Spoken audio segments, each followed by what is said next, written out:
The knock came at 5 a.m., sharp and desperate, slicing through the last fragile seconds of my sleep like a warning I didn't understand yet, and when I opened the door and saw my newly divorced CEO standing there in the pale blue light of dawn, hair loose, eyes swollen, coat thrown over her shoulders like armor she no longer trusted, I knew my life had just split into a before and an after. Some moments don't announce themselves with noise or drama, they arrive quietly, trembling, and yet they carry the weight of an earthquake. That morning was one of them, and before you go any further, if you believe in kindness, second chances, and the quiet power of human connection, take a moment to like this video, share it with someone who needs hope today, subscribe to the channel for more real stories that touch the heart, and tell us in the comments where you're watching from, because stories like this remind us we're never truly alone.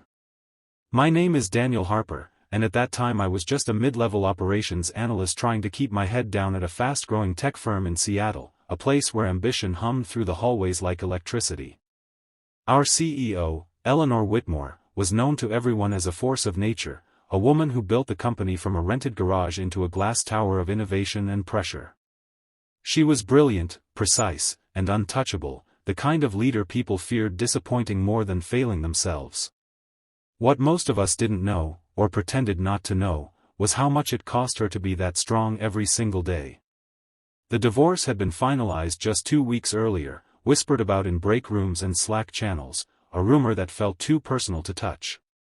I had seen her in meetings since then, sharper than ever, eyes colder, posture straighter, as if pain had been welded into discipline. I never imagined that same woman would be standing barefoot on the thin carpet outside my apartment, holding a paper bag and looking like the world had finally asked more of her than she could give.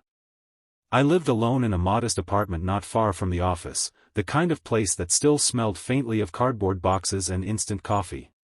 When I opened the door, time seemed to slow, and though we didn't speak in that moment, the silence between us was loud with exhaustion and something close to fear.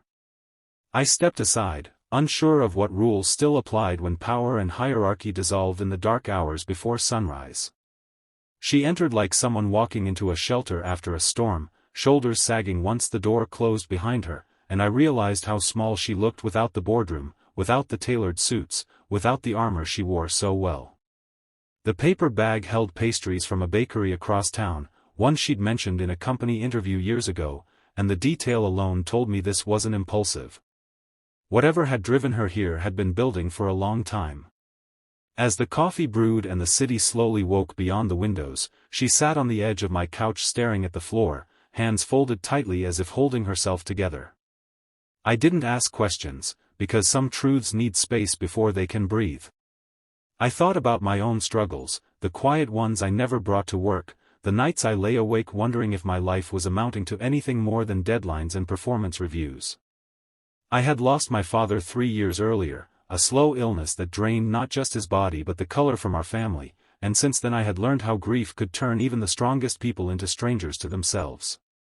Watching Eleanor that morning, I recognized the same hollow look, the same exhaustion that came from holding pain behind a professional smile. When she finally shared what had brought her there, it wasn't the divorce itself but what it represented. Years of choosing growth over intimacy, control over vulnerability, the slow realization that success had become a wall rather than a bridge. Her marriage hadn't ended with shouting or betrayal but with silence, two people becoming efficient strangers in the same house, each too proud or too tired to reach across the distance. The night before, she had stood alone in the empty home she once shared, surrounded by awards and framed magazine covers, and understood for the first time that none of it could keep her warm. She had driven without direction until the sky began to lighten, ending up outside my building not because I was special, but because weeks earlier I had stayed late to help her prepare for a difficult board meeting, refusing credit, simply doing what needed to be done. In a world full of people who wanted something from her, I had offered effort without expectation, and that had stayed with her more than any pitch or praise. That morning became a quiet turning point, though neither of us knew it yet. We didn't fix anything, didn't promise anything, didn't cross any lines that couldn't be uncrossed. We just existed in the same space, two tired people acknowledging the weight they carried. After she left, thanking me with a look that felt heavier than words, I sat alone at my kitchen table watching the coffee grow cold, aware that something inside me had shifted. At work later that day, she was the same commanding presence, but now I saw the human beneath the title, and it changed how I listened, how I spoke, how I worked. Over the following weeks, subtle things began to change around the office too.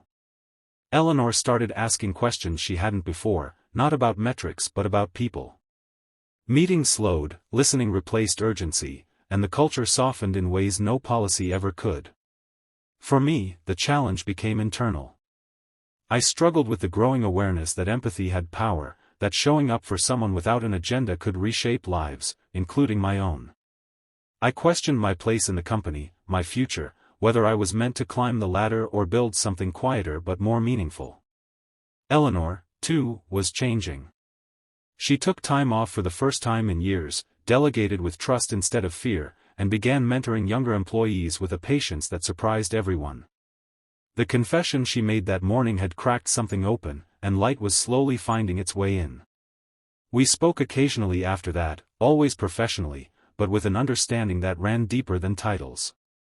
She once told me, not in words but in the way she looked at me during a presentation, that being seen had saved her from disappearing into herself. Months later, the company announced a new initiative focused on work-life balance, mental health, and sustainable growth, a shift that analysts praised but employees felt.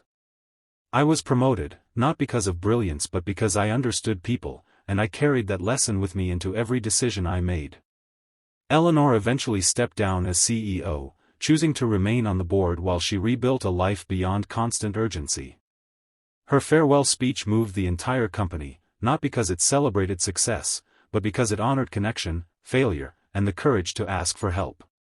Watching her walk off that stage, I thought back to the woman at my door at 5 a.m., barefoot and breaking, and felt a quiet gratitude for the strange, fragile moments that shape who we become. Just before this story ends, take a moment and comment below with your thoughts, because your words matter more than you know, and someone reading them might need exactly what you have to say today. Life rarely changes in grand gestures, it changes in small, human moments when we choose kindness over comfort and presence over power. If this story touched your heart, if it reminded you of a time you needed someone or were that someone for another, please like, share, and engage with this video, because every interaction helps these stories reach the people who need them most. And remember, sometimes the most powerful confessions don't come with drama or noise, just a knock at the door before dawn, and the courage to answer it.